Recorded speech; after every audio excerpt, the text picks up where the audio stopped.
नमस्कार मंडळी, जशी की पत्रिका घरी आलेलीच आहे, तर पहिलं घरच्या देवाला आणि कुलस्वामिनीला पत्रिका द्यायची असते. तर आम्ही चाललेलो गावी सावरटला. तर बघू शकता रायगड किती छान दिसत होता आणि असं नजाऱ्याचा आनंद घेत आम्ही गावी आलो. आणि गावी गेल्यानंतर पहिलं घरच्या देवाला आम्ही दिवाबत्ती करून पहिलं पत्रिका दिली आणि गाणं गायलं.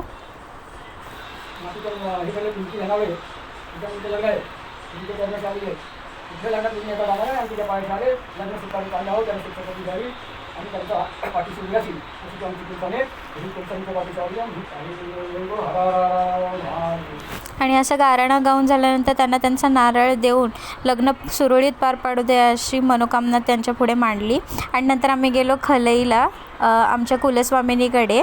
तर आमची कुलस्वामिनी खलई या गावातला वसलेली आहे आणि हे खलई म्हणतात की महाडचं शेवटचं गाव आहे आणि डोंगरात वसलेलं गाव आहे. तुम्ही बघू शकता आम्ही ह्या आजोबांकडे थांबलो होतो काही मिनटासाठी, कारण की खूप थकायला झालेलं. मग बाबांनी आम्हाला पाणी वगैरे आणून दिलं आणि सरबत आणून दिलं आणि या नजाऱ्यातच आम्ही बसून राहावंसं वाटत होतं आणि खूप वेळ बसलो होतो. जवळजवळ 15-20 मिनटं तिथेच बसलो होतो. आणि मग नंतर आम्ही चालायला निघालो कुलस्वामिनीच्या दर्शनासाठी. तर रस्ता होता शेतातून. तर शेतातून जाता जाता नजाऱ्याचा आनंद घेत होतो आम्ही मस्तपैकी. तर ढवातनं मम्मीने पाणी घेतलं तिथे सगळं साफ करण्यासाठी.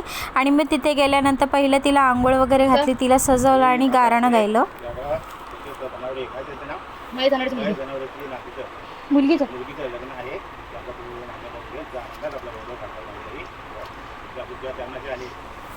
तर गाणं गाळून झाल्यानंतर मग आम्ही आमच्या घराला परतायला निघालो. तर असा इतका रस्ता खराब होता म्हणून ताई स्टार्टिंगला एवढी नाटकी करत होती, कारण की पडता पडता वाचवलं आहे ताईने मम्मीला अक्षरशः. आणि मग चांगल्या रस्त्यावरून येऊन मग बाहेर जरासं हॉटेलला वडापाव आणि मिसळपाव वगैरे खाल्ला आणि घरी आलो. तो भेटू पुन्हा व्लॉगमध्ये. Bye bye.